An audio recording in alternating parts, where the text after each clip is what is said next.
I got a question. Why did the vehicle replacement plan go through the wastewater treatment plant? I'm kind of lost there. We used the model that Mr. Ulrich had already designed. There's, as far as, you know, the years and when these would be replaced. So we used what model he had as the model for the city now. Okay.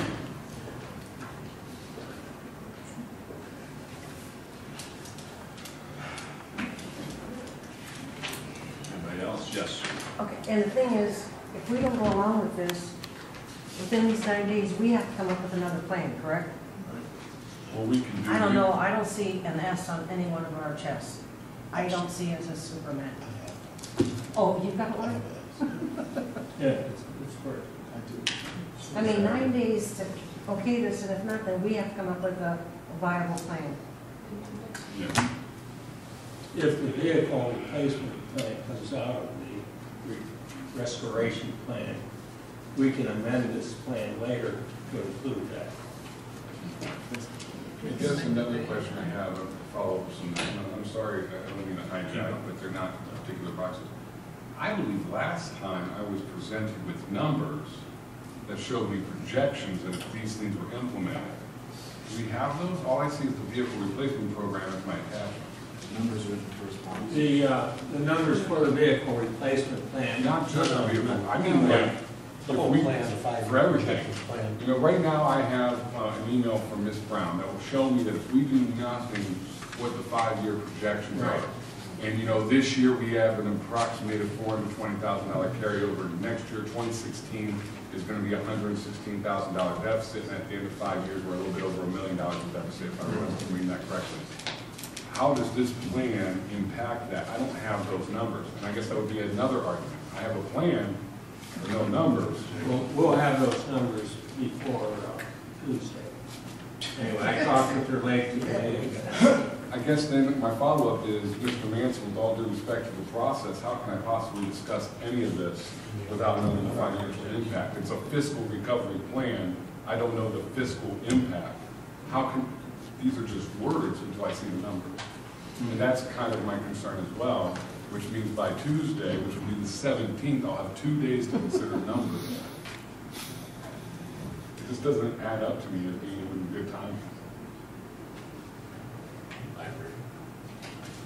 Like I said, I'm not gonna be here, but if I was, I can't. There's no way I can get on board right now. Maybe at the end of a month of time, studying it and talking it over or something like that, and I see it, maybe I can change my mind, but there's no way I can move that fast. Just can't do it. Did Laura or Sharon put those spreadsheets together last time? The ones you're talking about? I believe so. I believe they. I mean, these sheets right here. Yes. Exactly. That's Yeah. exactly what And I have those for the, if we do nothing. I've had some email issues. We're trying to get them to Ms. Rowland, so she can get them out to you. I will try again this evening. Hopefully in the morning you guys will get that same information. I requested it at the end of last week, over the weekend. I mean, if we had those, it would make it a lot easier to follow through and see how those numbers flow through. How soon can we get something like that, Ken? Tuesday. The whole deal. By Tuesday, I talked with her today, we putting it together yet this week, maybe Monday, and then get to us. Tuesday. And it has to be done by the 19th. I mean, I just gotta say, so if we don't do it and we just say we can't make a decision by then what is it? Is it city council then that's triggering 15% across the board cuts because we couldn't react fast enough? I mean, that, you know, that's ridiculous. You got 9 days and we're not even gonna get the numbers until the day before we have to make a decision. I totally agree. I mean, so what, we're gonna be the bad guys now? They'll point the finger at us no matter what. Exactly. So, you know, we're damned if we do, we're damned if we don't. I mean, I read through this and in principle, I can agree with just about everything that's in here. But I don't know, without seeing the numbers and how they work through the spreadsheets, I can't. I mean, we don't know what the impact of this is gonna be. So, you know.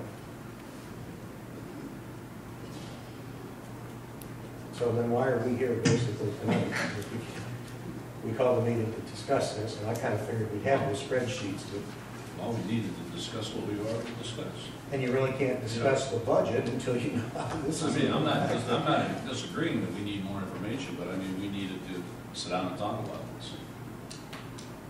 How we, how you want to handle this. I mean, I suppose we could go through each of these boxes and discuss in principle if we like the idea or not, without seeing them, assuming that the numbers are gonna flow through okay, because we're gonna have to have that discussion eventually, so we could at least talk about what happens during negotiations with the unions, so we have no control over that, so I guess what we're looking for is, do we approve the ideas that are laid forth here? In principle, I guess there's really nothing in there that I can't live with, providing the numbers make sense. With, if I may, Yeah. with everything that is in here, with the preliminary numbers that Ms. Brown ran, it worked out through the 5 years. We ended up with positive balances. That was with the 1.8 mil, including the police and fire. We'll have to look at changing the split. Including what What point? Police and fire vehicles. At 1.8 mil, you were including police and fire. Correct. At 1.5, you're not including. No, we're doing the street repaving and the streets and highway division vehicles. And no police or fire. No, that would have to be on its own, or we can increase our split along the way on that. And the street repaving program would amount to about $484,760 a year. So, yeah, And then that's after the 3.5% delinquency. And the new vehicles would add amount to about $242,000, $380. Correct. How many miles do I pay with $484,000, $484,000? Do we know? It depends on the width of the street and the base. There's no single answer. I'm fairly certain there's got to be an estimate. If I were to go to corporate America and ask somebody how much is it going to cost me to build a 5-story building, they wouldn't tell me it depends on what size brick. They would tell me an approximate. So what's the approximate? Is what I need to know. And I'm not trying to give you a hard time, Mr. Kohler, but again, if I'm going to consider a 1.5 mil levy on to the property of the people of Massillon, I want to be able to tell them how many miles I estimate I'm going to be able to repave over the course of 1 year for $500,000. And if I tell them, well, it depends on what base I use, how wide the road is, they're going to tell me the pound of salt and vote no. So I need numbers and answers for that kind of stuff.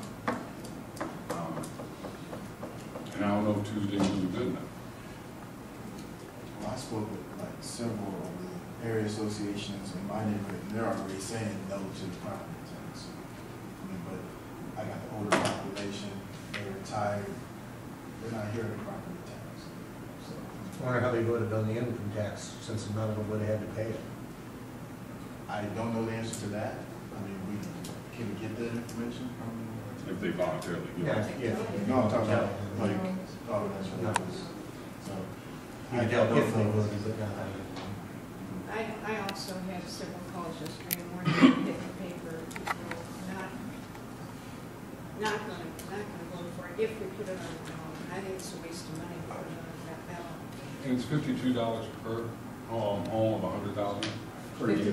Per year, which, I'm sorry, I'm hijacking. But it's actually going to be 77 when we put in the city-wide light fee. The lighting fee that we've already hit homeowners for, and you add the two together, you're actually asking a $100,000 home. So it's $75. I've received phone calls even at the print shop today. People are totally against it. And if you read my quote in the paper Tuesday, I said right up front, no.